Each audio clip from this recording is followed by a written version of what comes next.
Congratulations. Thank you very much. Is this what you worked so hard for, the August 6th depth chart? I mean, obviously it doesn't mean really anything at this point. I think it's just names and probably is experience in order. But at the same time, I work very hard.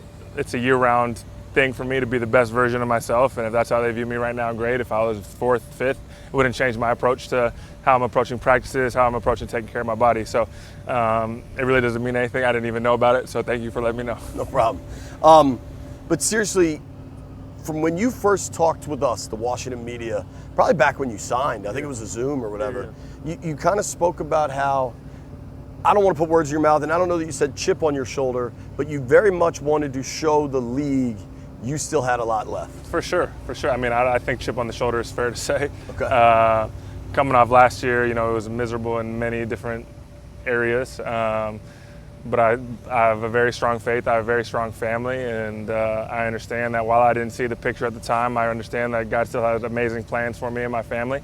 And I think being here is definitely a part of that bigger picture. And being able to be here, I didn't really know what I was getting into. I knew Cliff, obviously, from our time in Arizona.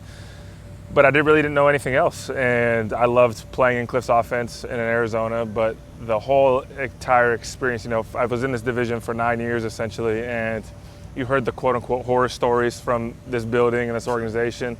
And so you kind of go in with, I don't really know what I'm getting into, but every single thing I've experienced here has been first class. The way they've treated us from the moment I got here, the way the coaching staff brings energy every day, the way the organization is investing in the building and the team and in the little things that may not go unnoticed to a lot of people, but they're noticed by players. Like what? I mean, just for example, we talked about it, just allowing the families to be here. It doesn't take much time or resources, but just to have 20, 30 minutes during training camp when you're grinding every day, you don't get a chance to see your family, and just to have them be out here for 20 to 30 minutes after practice and spend some time with them makes it feel like, these sacrifices in year 12 are still worth it, because I still get to see them, I still get to do what I love, but I'm not sacrificing having my little boy wake up for multiple days in a row without seeing me. The investment in the building, how they've changed the meeting rooms, how they've changed I would say the investment in the cafeteria. I don't know the exact picture previously, but I can tell from the moment I got here, everything has been first class. Well, heck, even when you signed, that turf field was still there. Yeah, for sure. And today I noticed they laid fresh sod and turned that over. I'm not going to say how much it costs, but I know it costs a lot of money to be able to tear up all that concrete, all that AstroTurf, and obviously that's something. I mean, it's 2024, but we don't practice on that anymore. Right. They played on it 40 years ago, but we don't practice on it anymore. And so I think you see the initial, just something like that. Like, it's easy to go about like, hey, this is how it's always been. You just don't use that field. We're not going to use the space because we literally never touched it when it was out there all off season.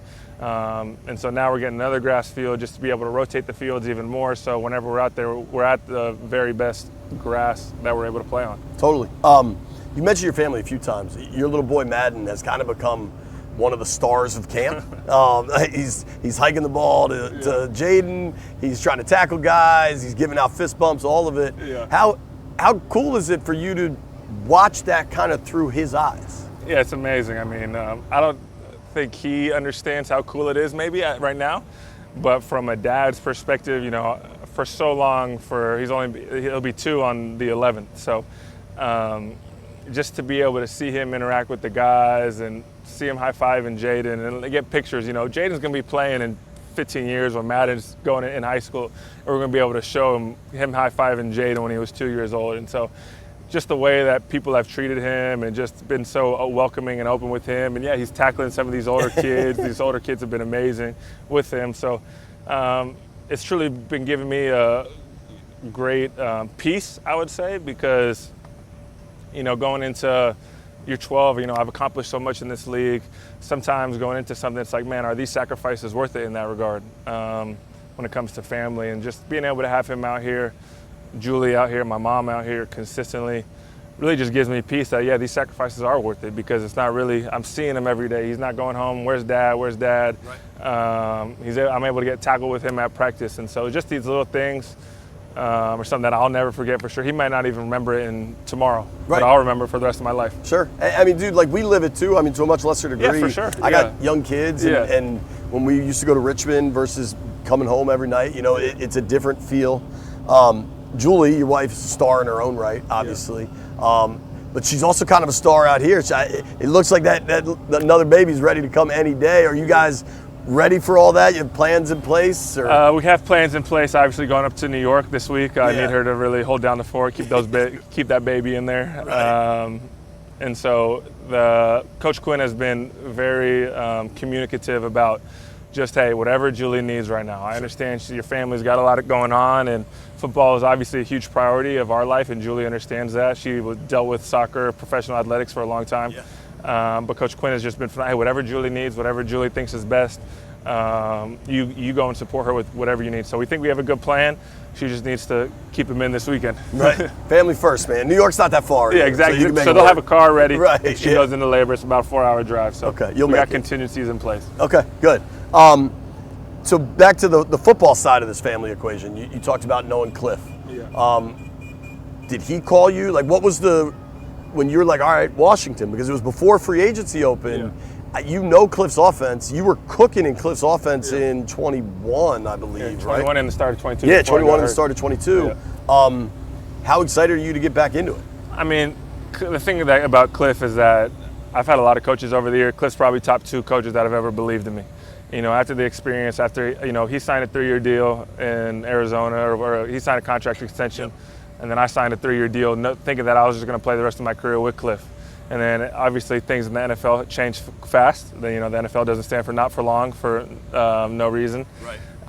And so after that first year, he was let go, and a whole new staff was brought in, a whole new offense that I really wasn't a fit in was brought in. I was coming off a knee injury, rushed back probably, and so I wanted to be a part of an environment that people believed in me again, and I don't think that was the case in Arizona. And so being able to be out here with him and be in this offense again, someone that understands me, understands the way I tick, was huge for me, because at this point in my career, I want to be around people that I love playing with, playing for, and Cliff's one of those guys. You said Cliff was 1 of 2. Who's the other one? Andy? Frank Reich is probably. I didn't play for Andy. Okay. Chip Kelly drafted me to Philly. Okay. But Frank Reich was probably the other 2, or the other guy. Cool. Watching you here, and nobody's been hitting yet, but I've watched enough of your career covering this team for a long time, watching you just carve up the old name of this organization. What makes you so good as a route runner? Oh, man. I put a lot of time and effort into it, obviously. I don't think it's something you just roll out of bed and become. I study a lot, and so my thing is I try and play a step faster than everyone else, because I've seen pretty much every coverage that a defense is able to do. I understand where they're vulnerable, where they can't be beat, and then I try and manipulate it from there.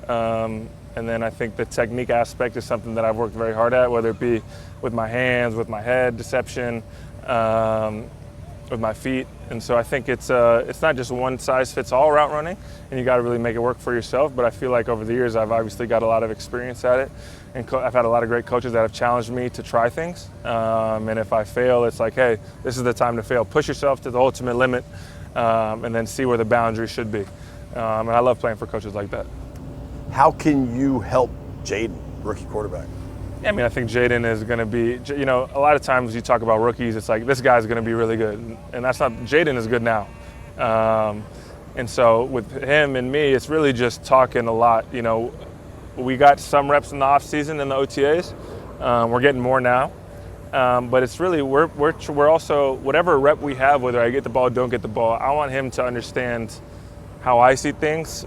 But at the end of the day, it's really what he sees, and I'm trying to learn his perspective, because I can have all these ideas in one mind, but if the timing's wrong, or if he sees it differently, it really doesn't matter. So I got to be able to play on his timing, play on his speed, and obviously get open. But being able to be in his ear, this is what I see, this is why I did this. This is how, we had to play in practice against one coverage, hey, this is how I'm going to run against this, but also if they do something else, I'm going to change the route just a little bit. And so it's not only the physical help, but I would say the mental, the talking, and just giving them confidence that, hey, I've been in this offense before, I can play fast, I can help the other guy, so you just do what you need to do. I can help everyone else. I feel like I see you guys talk a lot after like red zone work and goal line work. Do you allow yourself individual goals going into a season? Yeah, I mean, I think obviously you have individual goals. My individual goal this year, every year really, is play 17 games. Okay. I know with my ability, I feel like with my ability that if I play 17 games, I'll be able to reach my individual goals. But at this point in my career too, it's like those individual goals are not necessarily nearly as important to me as they were when I was younger. You know, no one's going to remember if we go play week 2 and I have 10 catches for 120 yards and 2 touchdowns. The fans may, oh, Zach played great against this game, but my teammates are going to remember me for how I treat them every day, how I bring the energy every day, how I compete every day. And so for me over the years, I think just maturing is realizing that, hey, my value, my worth, obviously my faith is a key part of that. But my value to this team is much bigger than the yards and the stats. Obviously, I want the ball. I want to get open. I want to score touchdowns for this organization, for these fans. But I also want to help build this thing the right way. And I have a lot of experience in this league. I feel like approaching the game in a certain way. And hopefully I can instill that on the guys. Well, if it is week 2, I think people will remember because that's Jaden's home opener. Yeah, exactly. When you get to play the Eagles, yeah, as a division game, yeah, will that carry? I mean, because you've been removed from Philly for a little while now, but it's still.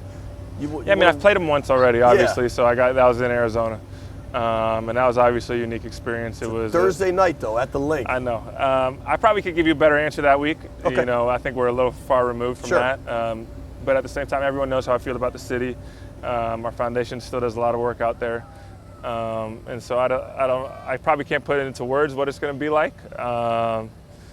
But when that ball snaps, when that first kickoff or kickoff return is out there and that ball and we're on offense, there's only going to be one thing on my mind, and that's getting the win. Sure. And so I'm excited about all these games. Obviously, that one may mean a little more that week.